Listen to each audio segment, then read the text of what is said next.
श्री शिवाय नमस्तुभ्यम दोस्तों। आप सभी लोग जानते हैं कि 14 अक्टूबर 2023 को सर्वपितृ मोक्ष अमावस्या है। आप नाम से ही समझ सकते हैं कि सर्वपितृ मोक्ष अमावस्या मतलब कि एक ऐसी अमावस्या है जो कि पितृपक्ष के आखिरी दिन आती है और इस अमावस्या से आपके पितरों को मोक्ष भी प्रदान हो जाता है। ठीक है, अगर आप उनके लिए यह एक छोटा सा दीपक वाला उपाय कर लेते हैं तो ठीक है।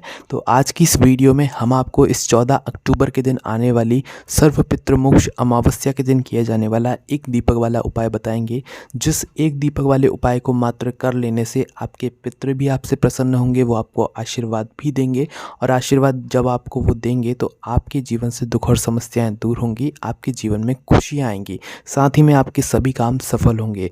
तो भले ही आपने पूरे पितृपक्ष में अपने पितरों के लिए, अपने पूर्वजों के लिए कुछ ज़्यादा ना किया हो, पर आखिरी दिन मतलब कि श्राद्ध पक्ष या पितृपक्ष या सर्व पितृपक्ष अमावस्या के दिन आप ये एक छोटा सा उपाय कर लेते हैं तो आपके पितर आपसे वैसे ही प्रसन्न हो जाएंगे। तो अब इस उपाय में क्या करना है, कैसे करना है, किस समय करना है और कब करना है, ये सारी जानकारी आपको हम बताते हैं। देखिए दोस्तों, सबसे पहली चीज़, यह जो उपाय है ये एक दीपक वाला उपाय है। सुनने में बहुत आसान लगता है पर यह वाला जो उपाय है ना थोड़ा अलग है। सुनकर समझकर ही आप लोग यह उपाय करें, तभी आपको समझ आएगा। ठीक है, तो जो ये वाली अमावस्या होती है सर्वपितृ मोक्ष अमावस्या, ये बड़ी अमावस्याओं में से एक होती है जो कि पितृपक्ष के आखिरी दिन पड़ती है और इस बार यह 14 अक्टूबर 2023 दिन शनिवार के दिन पड़ रही है। तो आपको करना क्या है, देखो, शाम का समय जब हो इस सर्वपितृ मोक्ष अमावस्या का मतलब 14 अक्टूबर की शाम, अब शाम का समय भी कब होता है, वो होता है लगभग 6 बजे के आसपास, है ना। तो आपको ध्यान रखना है कि शाम के समय में ही आपको यह वाला उपाय करना है। ऐसा नहीं कि आप रात में 8-9 बजे जाकर कर रहे हो, ऐसा नहीं चलेगा। शाम का समय ध्यान रखना है और शाम के समय के आसपास ही, ऐसा नहीं बिल्कुल शाम के समय में, थोड़ा आगे पीछे समय हो जाएगा तो चलेगा पर ज़्यादा नहीं होना चाहिए। ठीक है, तो आपको करना क्या है, 14 अक्टूबर के दिन ही पितृमोक्ष श्राद्ध पक्ष की जो अमावस्या है, इस दिन शाम के समय प्रदोष काल में आपको एक दीपक तैयार करना है। अब वह दीपक कैसा होगा वो सबसे पहली चीज़ आप लोग सुनो। देखो, ये वाला जो दीपक लोगे ये आप मिट्टी का दीपक लेना है ना। आपके घर में मतलब कोई नया दीपक रखा हुआ हो तो आप वो दीपक लेकर आ जाना। ठीक है, कौन सा दीपक, मिट्टी का आपने दीपक यहाँ पर ले लिया है ना। ये सारे काम आपको पहले घर में करने हैं, है ना। तो एक मिट्टी का दीपक आपने लिया, उस मिट्टी के दीपक के अंदर आप कौन सी बाती रखोगे। हमने आपको पहले ही बताया कि गोल बाती किसको लगती है और लंबी बाती किसको लगती है, पर यहाँ पर वो गोल बाती और लंबी बाती वाला जो नियम है वो लागू नहीं होता है, क्योंकि यहाँ पर जो हमारे पितृ होते हैं, हमारे पितरों के लिए हमेशा लंबी बाती का ही प्रयोग किया जाता है और उनके लिए एक दिशा भी होती है जो कि होती है दक्षिण दिशा। ठीक है, तो आप इस दीपक के अंदर जो बाती रखने वाले हैं वो गोल नहीं रखेंगे, वो आप रखेंगे लंबी बाती। पितृ पक्ष की जो अमावस्या होती है और अपने पितरों के लिए जो दीपक लगाया जाता है वो हमेशा लंबी बाती के लिए लगाया जाता है। ठीक है, तो एक लंबी बाती आपको तैयार करके अपने उस दीपक के अंदर रख देनी है। आप लोगों ने रख दी। अब दीपक के अंदर यह लंबी बाती रखने के बाद अब आप इसमें क्या चीज़ डालेंगे, देखिए, इसमें डालेंगे आप शुद्ध देसी गाय का घी। घी बाज़ार वाला नहीं होना चाहिए क्योंकि उसमें मिलावट होती है, तो आप कहीं से भी जुगाड़ करके एक अच्छा सा शुद्ध देसी गाय का घी लाकर इसमें डालिएगा। अब आप लोग कहेंगे क्या तेल का नहीं जला सकते क्या, और कोई तेल सा नहीं जला सकते क्या, तो देखो, कोशिश आपको यही करना है कि शुद्ध देसी गाय का घी मिल जाए तो ज़्यादा अच्छा है। बाकी आपकी मर्ज़ी है, आपके घर में जो तेल उपस्थित हो आप उससे जलाइए, पर हम यही कहेंगे कि शुद्ध देसी गाय का घी मिल जाए, आपके घर में उपस्थित हो तो उसी का प्रयोग आप इसमें करें। ठीक है, तो आप लंबी बाती के उस दीप में ये वाला घी डाल दें। घी आपने डाल दिया और बिल्कुल फुल, मतलब फुल से थोड़ा सा कम करके आप लोग इतना घी भर देना। ठीक है, भर दिया आप लोगों ने। अब आपका यह दीपक तैयार हो गया है। अभी आपको इस दीपक को जलाना बिल्कुल भी नहीं है, बस अपने साथ में माचिस रख लेना है।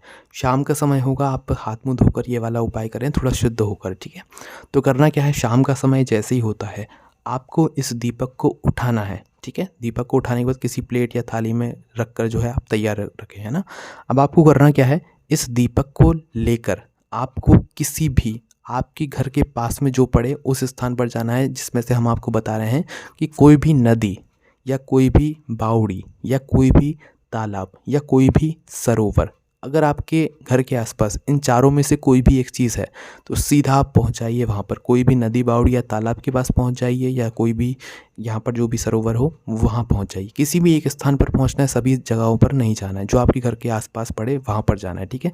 नदी पड़े तो नदी पे जाइए, बावड़ी पड़े तो बावड़ी पे जाइए, तालाब पड़े तो तालाब पे जाइए, सरोवर पड़े तो सरोवर पे जाइए, ठीक है। वहाँ पर गए आप लोग। अब वहाँ पर जाने के बाद जिस जगह पर आप यह उपाय को करने वाले हैं, बिल्कुल किनारे पर ही, मतलब थोड़ा पास में ही खड़ी होइएगा नदी, बावड़ी या तालाब के। और वहाँ पर एक अच्छा सा घाट या एक अच्छी सी जगह देख लीजिएगा जहाँ पर आप यह दीपक रखेंगे, ठीक है। इस दीपक को आपको पानी में प्रवाहित नहीं करना है, इस बात का ध्यान रखिएगा, ठीक है।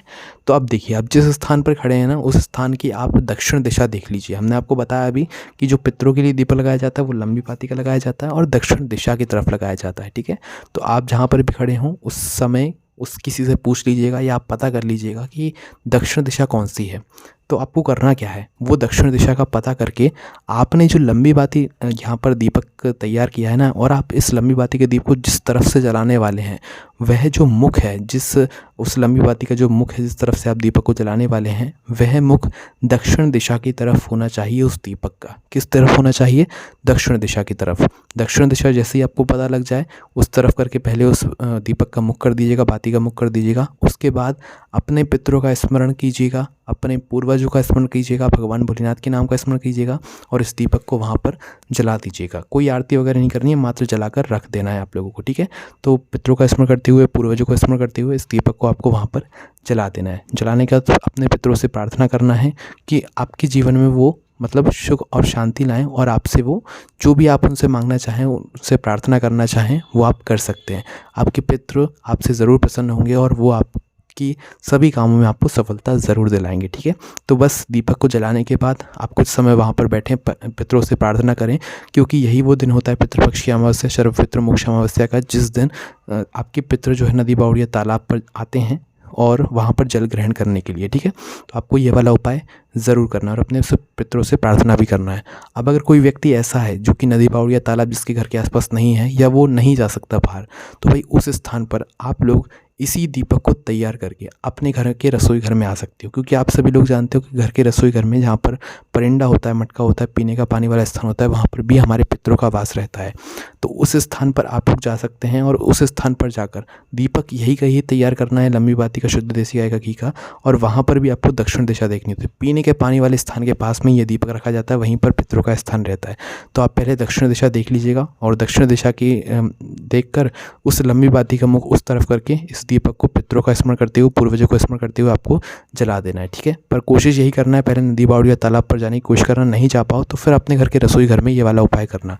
किसको करना है ये वाला उपाय? घर की जो मुख्य माताएं बहनें होंगी, जब मतलब जो बड़ी माताएं बहनें होंगी, उनको यह वाला उपाय करना है, ठीक है। तो दोस्तों यहाँ पर यह उपाय पूर्ण हो जाता है। सुनने में एक दीपक वाला उपाय बहुत आसान लगता है, पर दोस्तों इस उपाय को करने के लिए कुछ नियमों का भी पालन करना होता है, जो कि हमने आपको सबसे अच्छे से यहाँ पर समझा दिया है। तो आप समझ कर ही इस उपाय को अच्छे से कीजिए। बाकी कोई भी समस्या आती है वो हमसे कमेंट करके पूछ सकते हैं।